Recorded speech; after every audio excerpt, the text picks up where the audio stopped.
Good morning, welcome to this update on Friday the 12th of August. I'm Tom Colley and I'll talk to you about the markets and the news this morning. And it's the news that we will start with. Yesterday, things of interest is, bear in mind we had a Japanese bank holiday yesterday. I read somewhere that that was one of 14 bank holidays and was described as the mountain bank holiday. Don't know what exactly that means, but from a trading perspective, just be aware that there was a lack of liquidity in Japanese markets due to that yesterday. Okay, yesterday we had news on unemployment claims out of the States. Nice figures came in ahead of forecast, or lower unemployment figures, 266,000 against a forecast of 272. Then in the middle of the night we saw retail sales from New Zealand, a positive number again, forecast 1%, actual figures 2.3, so substantially better there. Now, the early hours of the morning we had industrial production from China, and we do watch this number. It's important. China is a huge producing country, relies on industry and manufacture for the majority of its economy, unlike many Western economies that are services based these days.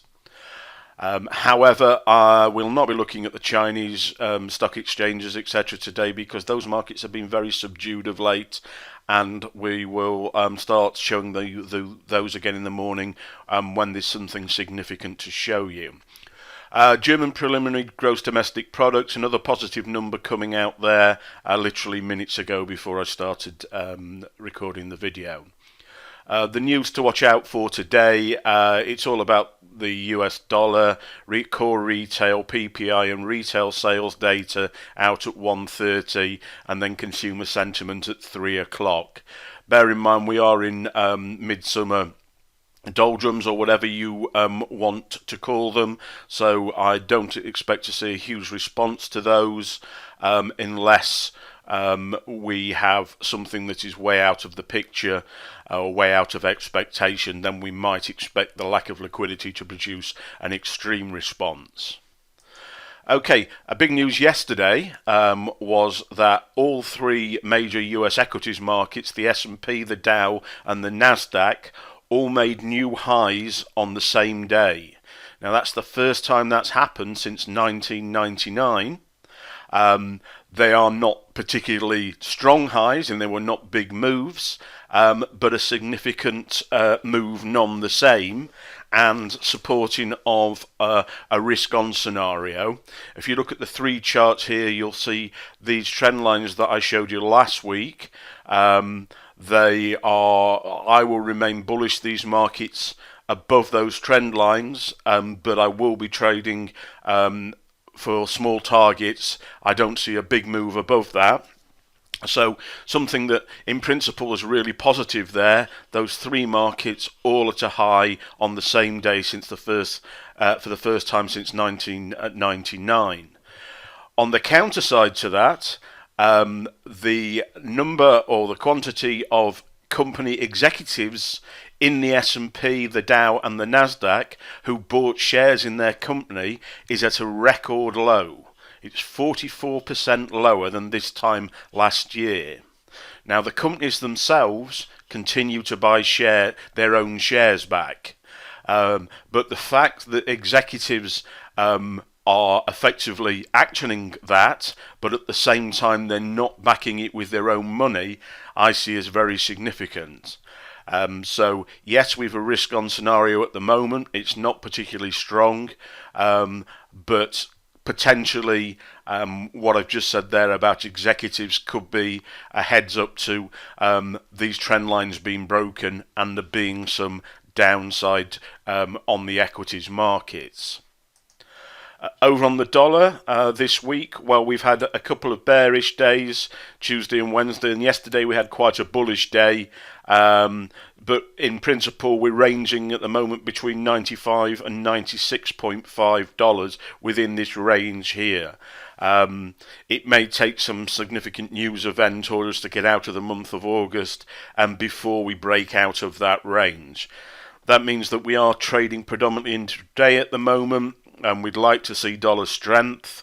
but we can't see any consistency in that at the moment. So for instance, yesterday we were trading dollar strength, but predominantly on an intraday basis. I just popped in the euro chart here just to show you the correlation.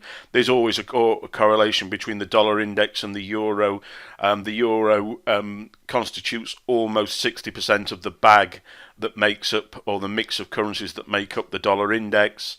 But the reason I did this was correlation. We've just looked at all the US stock markets and correlated those together. We're correlating two markets here, so when they're at levels or trend lines at the same time, that reinforces our probability and gives us confidence with taking our trades. Over on the yen, well, bank holiday yesterday, quiet day, but clearly we're maintaining above this small trend line here. We failed to, we did close below 101 here, but since that we've failed to close below 101. Next target for me is 102.40ish, where I'll look for a break pullback and then a trade to the top of the channel. And we are looking to have a long bias longer term on this market, but we are waiting for the government of Japan to announce something in terms of their additional quantitative easing or stimulus, sorry, not quantitative easing. They've disappointed in that respect so far. Still on Japan, Nikkei 225, this level, significant level at 16,000. Still watching that. We had a breakout, a little bit of a pullback yesterday. I might have been interested in this on an intraday basis had it not been bank holiday in Japan yesterday. But at this moment in time, I'm looking for a move higher before a pullback and retest to take this market to the long side, with an eye on the yen correlating with that. Over on the pound, we took intraday trades yesterday from about 1.2995 stroke 1300. I have just placed, or I'm looking to place another order today at around 1.2950 at the bottom of what would be an hourly box range here, looking for a break of that, a retest to take that down to the bottom of the channel. Aussie gave us a nice setup last night, depending on which charts you're actually looking at. Last night's bar can be a bigger, higher test than the one on my chart there. Different entries for guys at Phoenix Blue on that. Some guys taking that as a daily end of day trade. Entry, a sell stop below the low of the bar and a stop above the high, particularly those who have on their charts the higher pin bar. Personally, I've taken a slightly different approach. That entry there is the high of the the highs of the 1 hour chart from yesterday. That trade hasn't triggered, either looking for price to come back and re-trigger at that level, or a break below this secondary level here, retest to take it down to initial targets that you can see down there, or T2 targets there. If I get into the trade there, I'll have money off the table, stops at break even before we get to that level, for obvious reasons. Another trade in a similar position, this is WTI crude. Again, an entry, I'm at about 44.40. I know some of the other guys are already in this trade looking for it to the short side. It correlates with something very similar on CAD. So again, correlation coming into that, the correlation between crude and CAD. If you're not aware of that, is that the Canadian dollar or the Canadian economy is very biased towards crude oil production being one of the major suppliers to the US. Okay, so other than that, show you a couple of commodities trades we're in and looking at. We took sugar short, triggered the day before yesterday. Nice big strong entry. You'll find that soft commodities quite often move late in our afternoon, early evening here. That's exactly what happened. It broke the entry early through the day, and then in a 20-minute or 15-20 minute period, it pushed down and gave us that nice bearish continuation bar there. Another continuation bar yesterday. We've got T1 targets above this trend line here. We'll take half our money off the table as profit. We'll move our stops to break even, and then we'll look for price to break the trend line and this horizontal level here before pulling back for another entry to add in. A market that we were stopped out of earlier in the week. Platinum has a COT extreme signal suggesting that the market is at the top or approaching its top. We took trades here. We had stops at break even. That then Tuesday night, a lot of markets saw a big spike. We were spiked out at break even there. Yesterday we had this big engulfing bar, train track, whatever you want to call it. But at this moment in time, we're a little bit more cautious this market, so we're waiting for a break of this next level at around 1140 for a retest and take that shorter. Very, very similar setup on palladium at the moment. Okay, guys, well, I hope that was interesting. I hope I drew your attention to correlation there. But if you like what you see, if you like the way we chart, which is very cleanly without lagging indicators, we use fundamental analysis, technical analysis, and also commitment of traders analysis, and indeed analysis of seasonality.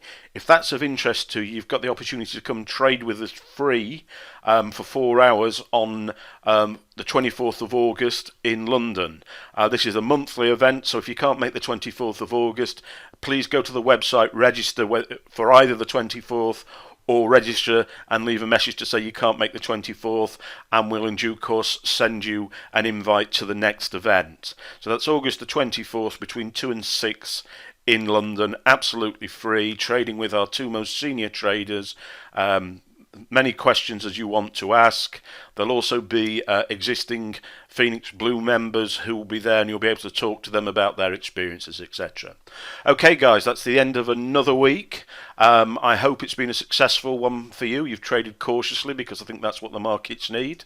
So thank you. Have a great weekend, and we'll see you on Monday. Take care.